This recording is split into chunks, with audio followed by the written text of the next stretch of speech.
and welcome to episode 12 of Creative Adventures, an accidental podcast. And I'm recording during the day today for the first time. Maybe this is the earliest I've recorded during the day because I've got plans later today. I've got plans in a project that's just consuming me at the moment. And I promised myself I wouldn't just use this whole podcast to talk about it, but I will do next time. It's an evolution of something that I've spoken about before, but I won't talk about it because you'll just have 45 minutes of me talking about that. So maybe I'll save that for next time. But it means I'm recording during the day and I live opposite two schools and by a busy road, and I have a toddler that lives upstairs that is at home until about 1 p.m. before I think she goes to school. Or maybe they send her out to work, who knows. And her favourite hobby is, I don't know, it sounds like she just drops trays of marbles and jumps from a massive height, or maybe just juggles dumbbells. So you might hear some of that. So I've just put a load of pillows up against the window, which is my effort at soundproofing. So it might just be that you hear a bit more traffic or school kids and the crazy toddler upstairs. And also the jackdaws might turn up and start sounding like a pack of wild monkeys because they've had their breakfast, but they normally come back for seconds around this time. And having the pillows against the window, I've just realised it means I can't see my wildflower meadow that I'm growing that I mentioned last time. So I'll give you an update on that next time. There's no flowers yet and there's no bees, but I think by the time the June episode of this podcast comes out, I'll be surrounded by wildflowers and bees. And I'm really enjoying spring this year. It's the combination of that early May sun and a cool spring breeze is like the balance that I don't have to wear loads of layers and I also don't overheat in the sunshine. And I've realised that the in-between seasons of spring and autumn, they're my favourites as they avoid those extremes of summer and winter and offer like a calm transitional state. And I mean the extremes of summer and winter, not just in terms of the weather, but in terms of what humans get up to. It just tends to be a bit quieter and a bit more predictable. And I spoke many episodes ago about enjoying my strangely perilous evening runs in the dark. And even though I enjoyed them, I've actually really been enjoying running in the spring light in the early evening.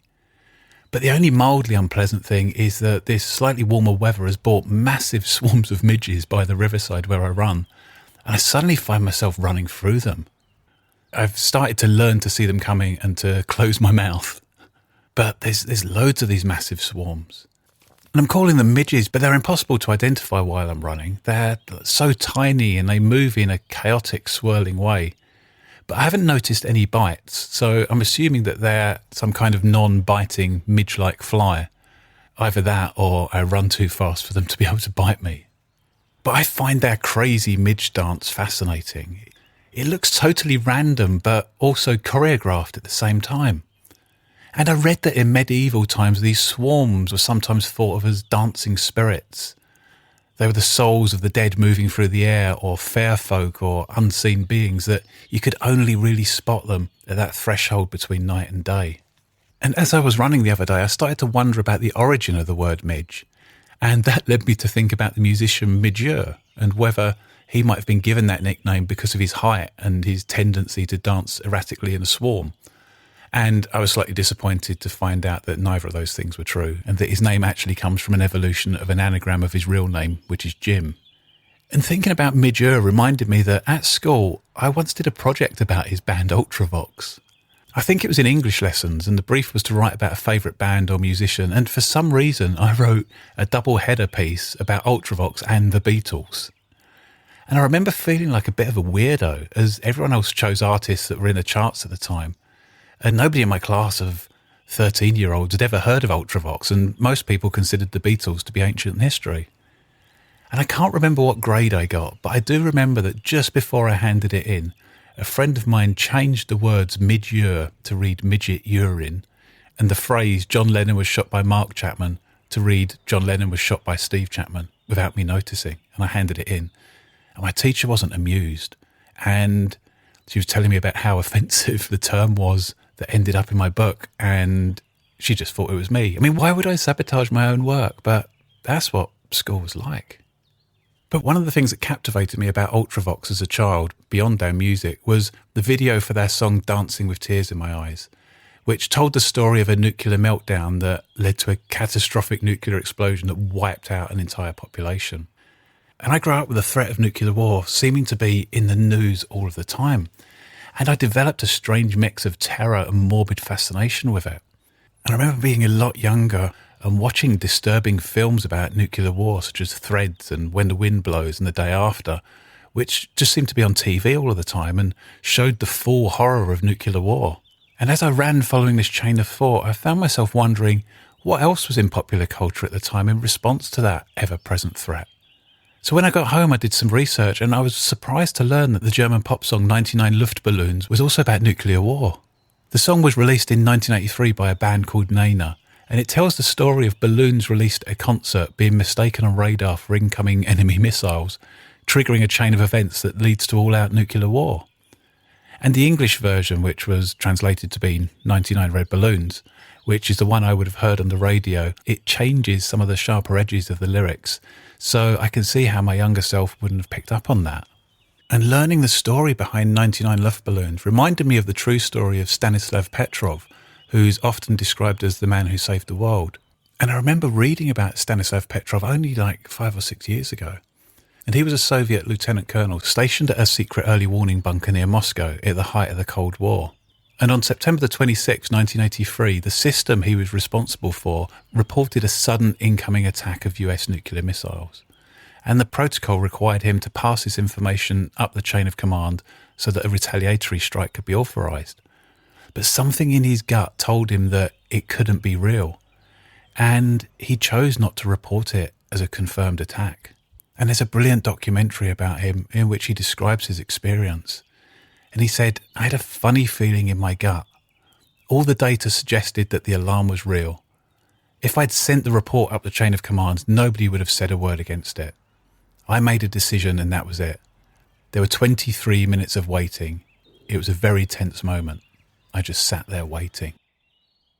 So he's just sitting there in this nuclear bunker, not knowing whether his decision to not follow the rules saved the world or would have catastrophic consequences. And of course his gut feel proved to be right.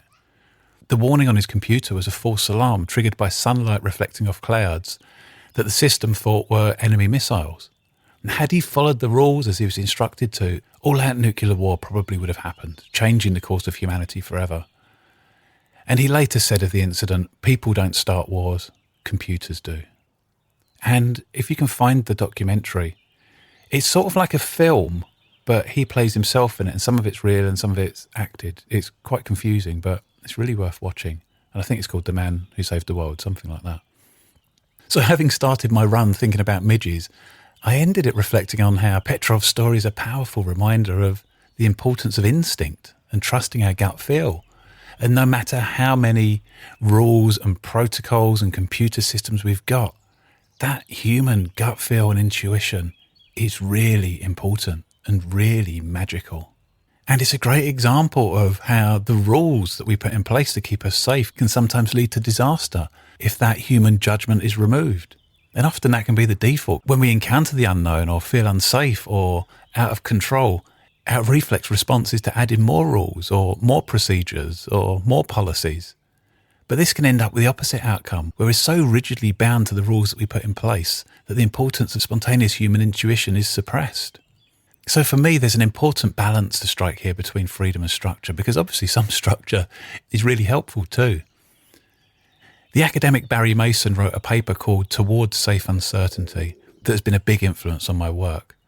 And Mason suggests that as anxiously wired human beings, we instinctively gravitate towards safety and certainty, putting rules and structures in place to make everything as controllable and predictable as possible.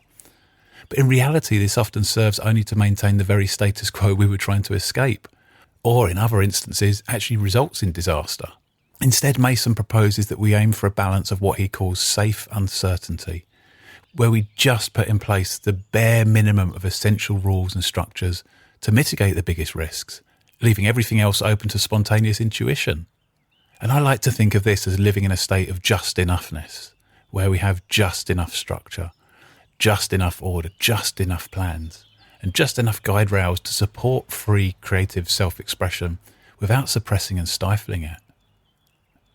And thinking of that school project that I did about Ultravox and the Beatles reminded me that I think it was around that time I saw an interview with Paul McCartney where he was sitting at a piano and said something like, all the songs ever written and that will ever be written are hidden in these keys. And I remember that blowing my mind, to think that such variety and difference could emerge from just 88 black and white keys.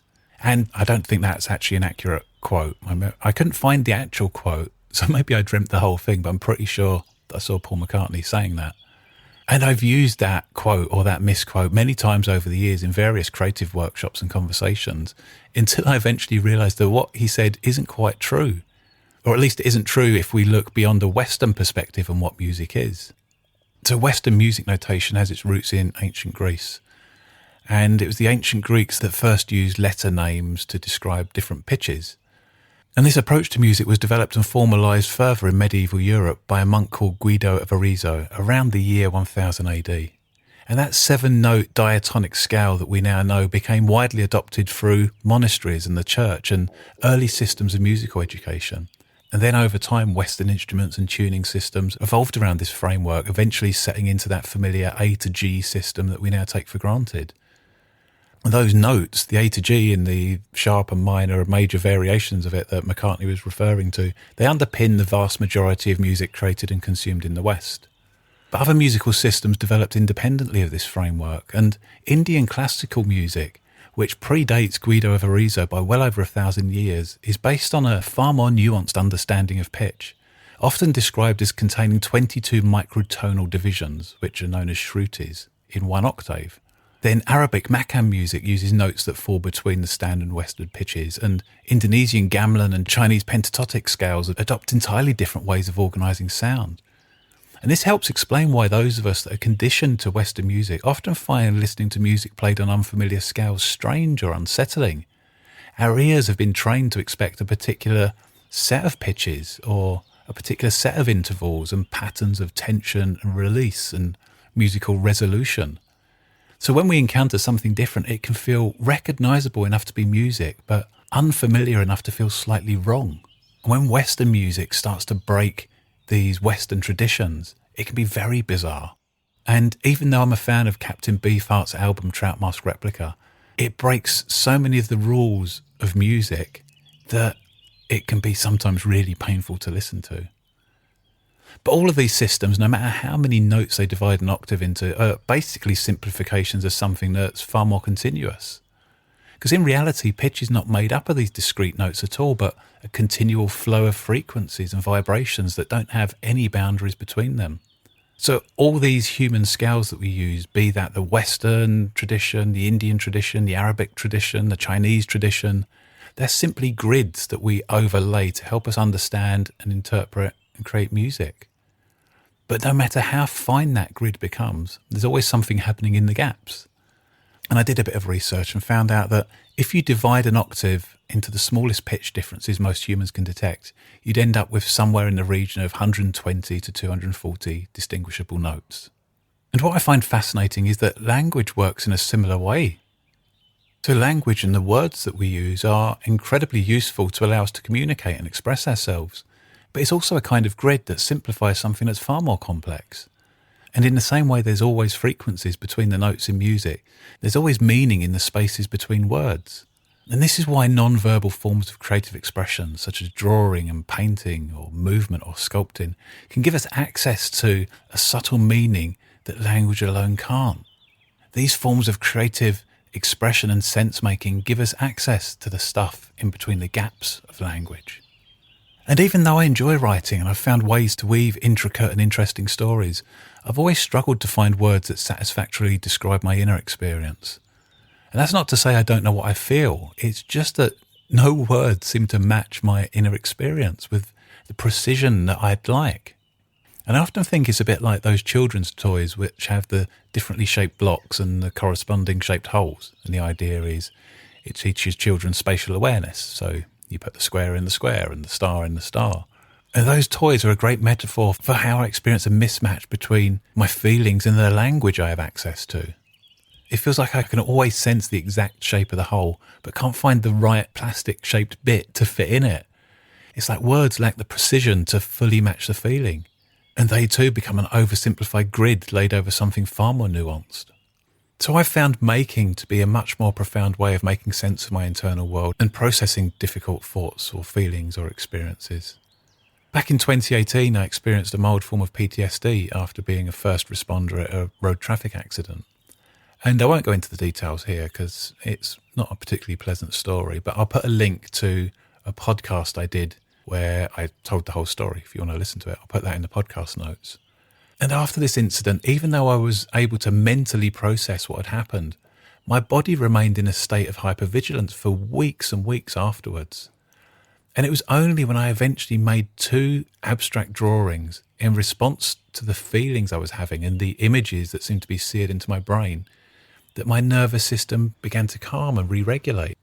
And the drawings themselves didn't lead to any obvious insights or aha moments, but the act of creating them resolved something within me. It was like the process of making was fluid enough to create all of the precise shapes needed to fit the precise hole. And that's just one example of where the power of analog making has helped me. In the Playing at the Edge workshops that I run with Gestalt psychotherapist Simon Kaviccia, we encourage participants to use paints and pens and clay and other creative practices to get to know their inner critics. And by working in this non-verbal way, people often discover new ways of relating to their superego, or at least feel less constrained by it. And often they can't put into words what it is that shifted, other than the process of doing it has felt immensely helpful. So I find it sad and really frustrating how society has been conditioned to perceive art. And this all begins in school. And I've long thought that art education should be split in a similar way to how English is divided into English language and English literature. So it seems helpful to split art into maybe what we'd call art technique and artful practice. And art technique would teach students the skills needed to create technically accomplished work and potentially pursue art professionally. But artful practice would focus on the therapeutic power of creativity and on developing personal practices of making and creating that can support young people throughout their lives. Artful practice would teach children from an early age that the primary purpose of making is not simply to produce something impressive, but to explore and make sense of their inner world and help regulate their nervous system. Sadly, my experience at school and the experience of many others was that art was treated as something that only a talented few were capable of succeeding in, and that if you weren't one of those people, art should be consigned as being a hobby that you only indulge in when the important work was done. And I guess the biggest thing that school taught me, even lessons at art that for me are there to nurture uniqueness and nurture wonkiness, the biggest thing that school taught me was how to compromise myself and bend myself out of shape in order to fit in many ways, like how I think, how I act, the types of things I do, and even like what I wear and my appearance. But over time, a lot of those things have gradually become easier, like over a long period of time, not like I left school and suddenly that was all okay. Oh, the Jackdaws have just turned up. You might hear them in the background sounding like a pack of monkeys.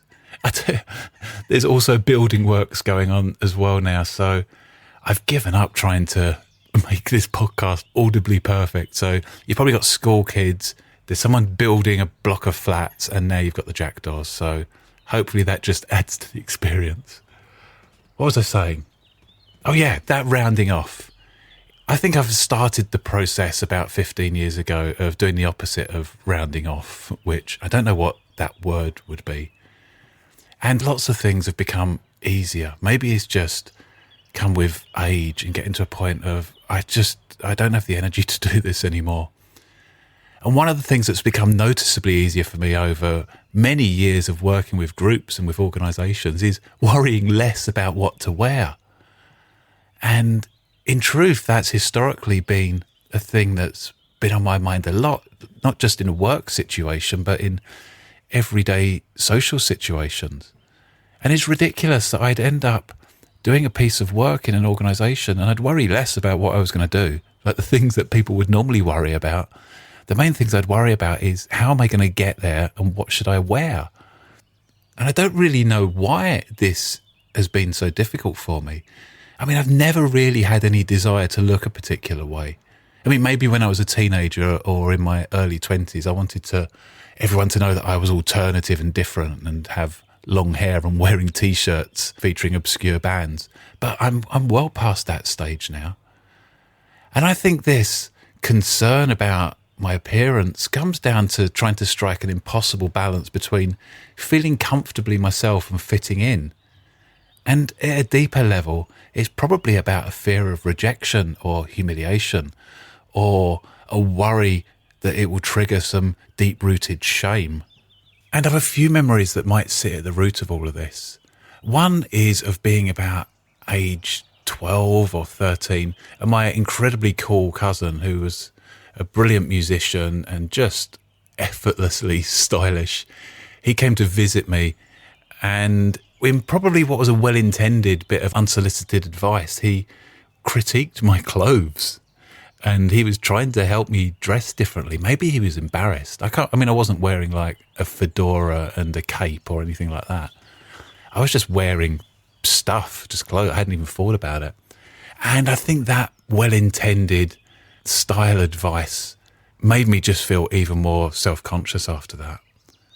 And then I remember going to a Christmas party shortly after I started working the factory, about age 18, and being mocked because I turned up to this Christmas party just wearing like a baggy sweatshirt and scruffy black jeans, and everyone else had dressed up. All the guys were wearing shirts and jackets and the sort of smart casual dress code, which I find the most confusing dress code. It's like be one or the other. I don't mind, but at least give me a bit of a steer. And I remember turning up to get the coach to this Christmas do, and people saying, "Oh, nice to see you've made the effort, Steve." And that just sticking with me and going into that same bucket of phrases and observations from others that probably started with my cousin, maybe even earlier than that in life. And then I think it was probably that same year, there was a 1960s event at the Factory Social Club where people were encouraged to come in fancy dress. And I remembered that critique of nice to see you've made the effort. And I thought, I'm going to make an effort this time. And I arrived to find I was the only one that had bothered to dress up. And that just ended up being another humiliating and embarrassing thing, to be the only one wearing this rather flamboyant 60s outfit and everyone else was just wearing normal clothes. And this obsession and difficulty carried on when I started to do creative work with businesses, like in a consulting or an advisory or like running workshops and talks. And I just struggled to strike that balance between being professional enough that people would listen to me and want to work with me and take me seriously, but also not feeling like I was wearing something performative that stopped me from fully being myself. And I really liked John O'Hanafin's concept of the perceived weirdness index, which is such a brilliant title of an academic paper. I'll put a link to it in the podcast notes. So John O'Hanafin's perceived weirdness index, and he basically suggests that if we're not weird enough, we become assimilated. We just become part of the norm. Like, we don't stand out, we're unnoticed, we're part of those trends and norms and traditions. But if we're too weird, we're rejected and shamed and humiliated. And the art, Hanofin says, is to be just weird enough. Like, just weird enough to maintain our unique difference, but not so weird that we're rejected. And I found that really helpful conceptually, but that made me obsess even more about what is that elusive, just weird enough sweet spot. But over time, it seems to somehow have become less of a concern for me. And I've come to realise that I am genuinely at my best when I'm comfortable in what I'm wearing. Like, if I'm doing some work with an organisation or even one-to-one with someone, if I'm feeling self-conscious about what I'm wearing and not feeling myself, they're not going to get the best out of me. And if someone can't get past how I look at an initial meeting, then things are only going to become more difficult further down the line when I'm inviting them to do strange and unusual creative work. And I'm happy to compromise to a degree so I don't come across like a lunatic or even someone trying too hard to be performatively different. But beyond that, I just know I will not find it easy to get into creative flow if I feel even a slight incongruence with my clothing. And that's generally worked for me over the last 8 or 9 years, but there's always a few occasions where expectations have clashed. I remember running a 2-day workshop and taking my shoes off because the room that I went in was carpeted. And that's what I'd do if I went into someone's house and they had a carpet. I don't want to walk muddy shoes over their carpet. So I took my shoes off for the entire 2 days.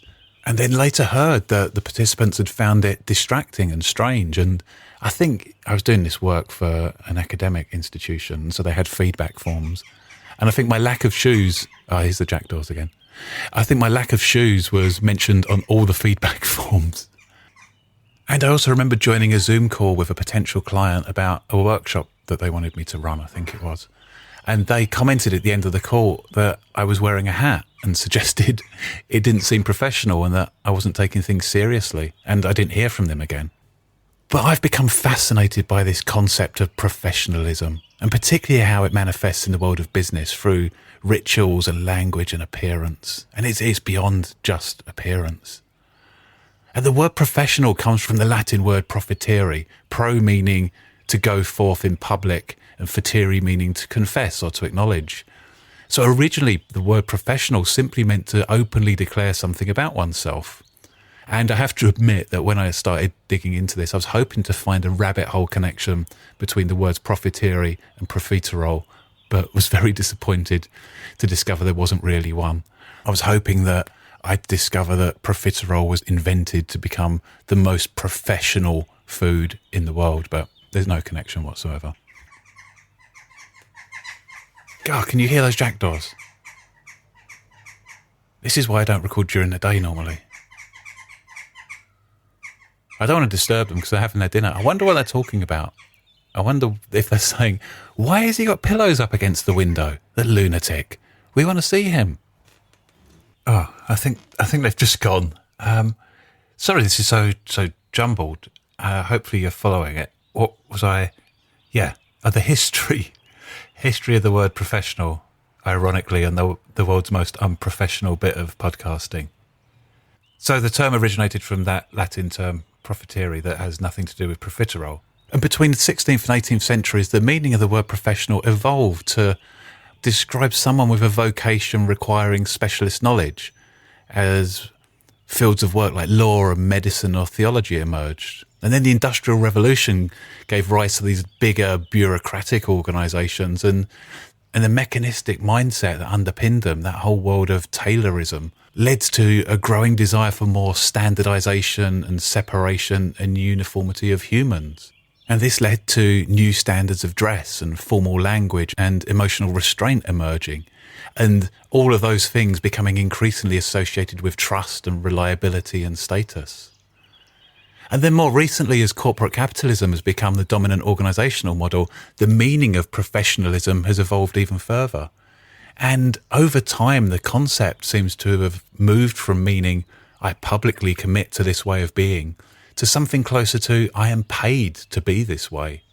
And whilst I'm sure many people feel comfortable and even enjoy this way of being, that socially constructed and performative nature of what we call professionalism seems to have slipped from conscious awareness, becoming like a kind of secret code that quietly excludes and rejects difference. The late academic Ralph Stacey was a big influence on my work, and he described organisational life as a complex pattern of human relating that is predictable as it is unpredictable and as controllable as it is uncontrollable. And he suggested that organisations create rituals and routines and norms simply to reduce the anxiety this generates. And Stacey argued that many of the unquestioned norms of organisational life function as a, quote, fantasy defence to protect against the anxiety that uncertainty and ambiguity generate. So arguably, from this lens, professionalism isn't simply a standard to aspire to, but an agreed social performance designed to reduce anxiety and keep anything outside the norm at bay. Carnival was a tradition in medieval Europe where social rules were temporarily suspended and roles reversed. And it traditionally happened in that period leading up to Lent, and peasants would dress as kings and men would dress as women and women dress as men, and there'd be satirical performances that would mock the clergy and the monarchy. And while it wasn't always consequence-free, hence the use of masks and costumes, authorities often tolerated this brief and temporary suspension of normal social order. And the Russian philosopher Mikhail Bakhtin wrote extensively about carnival in his book Rebelus and His World. And in it, he suggests that carnival wasn't simply a release from oppressive norms, but a temporary reordering of society in which people could experience social rules and hierarchies as less fixed and less like a natural phenomena or less absolute than they appeared in day-to-day life. And carnival allowed many of the suppressed aspects of life, such as humour and contradiction and chaos, and the reality of having a body and its needs. It allowed all of these things to rise to the surface. And it's possible this is part of the reason these practices were tolerated by those in power, because it was a time-bound expression of these raw human impulses. Carnival may have acted like a temporary release valve, which allowed people to briefly express these parts of themselves, but without fundamentally destabilising the dominant power structures. And I guess elements of carnival exist in the modern world, but I've always found the designated carnival moments of modern capitalist life rather weird. And the office Christmas party is one that comes to mind, and putting aside that I never knew what to wear to these things, I always found them excruciatingly strange. It's like a single evening where people are allowed to let their hair down, where that hierarchy and structure are awkwardly suspended, and where people did and said things that if they did it in the office or the boardroom or the factory, it'd probably end up in a disciplinary procedure. And then the next day, the performative solemnity of the consummate professional returns, as if nothing has happened. And it always felt to me like these were contradictory experiences of forced fun or mandated free self-expression, but with an underlying awareness that certain lines should still not be crossed. And I'm using Christmas parties as one example here. I'm sure there's many others. Maybe some team building events are a bit like that. So it seems to me that the modern cult of professionalism slowly rounds off that beautiful wonkiness of being human. And this cult of professionalism values only the parts of us that help maintain existing structures of power and status, and capitalist ideas such as growth and productivity and efficiency, and demanding that we leave the rest of ourselves at the office door or factory gate. And if we don't, we are considered unprofessional. And yet the reason I'm often invited into professional environments, and every time I say professional, I'm doing air quotes, by the way. Every time I'm invited into a professional environment, it's because they're seeking something different, or they want something challenged or stirred up.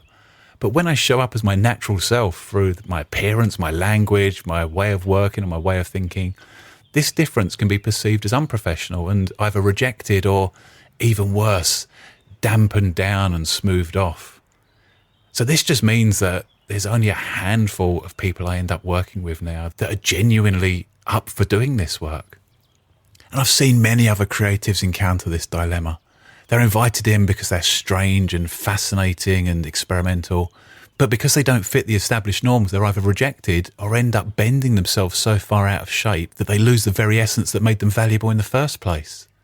And I often think there's nothing more heartbreaking than a clown having to wear a business suit to get a corporate gig. It feels so sad when that happens. So I'm left with the sense that maybe embodying an element of carnival in my work is incredibly important. And to notice that pull towards those overly solemn norms of professionalism, but also finding ways to live and express who I am, how I think and what I do. And it's equally important to me to make sure that I'm able to do this work within the everyday life of an organisation or an institution or an academic programme, and not just as a mandated fun part of an agenda. I don't want to be the Christmas party. I don't want to be the team building event, because I'd hate being part of something like that as a participant. And this means I often have to walk away when none of this feels possible. And that isn't the safest or easiest way to earn a living, considering the other ways I earn a living, making art and things like that, which is even more precarious. But this feels like a far preferable way to earn a living than to slowly suffocate my creative spirit. And then I always think, if it doesn't work out, I'll just eat beans for a month. So that's it. That's the end of this noisy episode. I hope the noise wasn't too distracting. And we time travelled during that episode. I actually recorded it on 2 different days, because on the first day I started recording it, there was literally scaffolding being put up outside and it was too noisy. It was distracting me. And then I've recorded this second part on another day, which has been equally noisy. So I think the lesson for me is I need to schedule to record this in the evenings. And I didn't plan it very well this time. And it's the latest, like I'm finishing recording this the day before it goes out. So, which has been an interesting experience. And it means maybe you've got a bit more of the uncensored imperfections of this podcast. But a couple of things before I go. One is I'm really excited that Simon Kaviccia and I are running our Playing at the Edge workshop again in London in November. And that's our 2-day creative exploration of shame and the inner critic that I mentioned. I think it was on the December podcast, some of the work that we do there. And that's 2 days in London. And in that workshop, we use masks and clay and movement and Gestalt exercises and mindfulness just to explore some hard stuff in a very playful way. So I'll put a link to that in the podcast notes. I'm also running a paper cutting workshop in Guildford, if you're in that area, in June, that you can come to. And there's a mask workshop, a summer mask workshop. And then the other thing I'm really excited about is I got invited back to Samphire Hoe, which I'd never heard of till last summer. And Samphire Hoe is a weird nature reserve in Folkestone, sort of in between Folkestone and Dover. And it was created with all the spoils from the Channel Tunnel. So all of the earth that was dug out to build the Channel Tunnel was dumped here and turned into a nature reserve. And I'm going back there on the 20th and 21st of June as part of a Solstice festival run by the Bee Friendly Trust. And there's a load of different artists going there. And last year we had performances, we had workshops. I made a crab shrine on the beach. And I've got plans this year. I've got a very strange project that I've been working on that I'm going to bring there, as well as making art. So there's a load of different people there. So it's free to come along to, 20th and 21st of June. And even if you don't take part in anything, go and visit Samphire Hoe because it's a beautifully weird place. And there's a lovely beach there if it's sunny. So thank you for joining me. The next episode, episode 13, will be out on the 12th of June. And maybe I will tell you about this project that's been consuming my time and meaning I have to record during the day. And I'll have an update on my bee meadow on the windowsill, if that's the type of thing you'd be interested in. But thank you for your support of the podcast. Thank you for sharing it. Thank you for writing to me. It's very much appreciated. And I'll speak to you soon. Take care. Bye for now.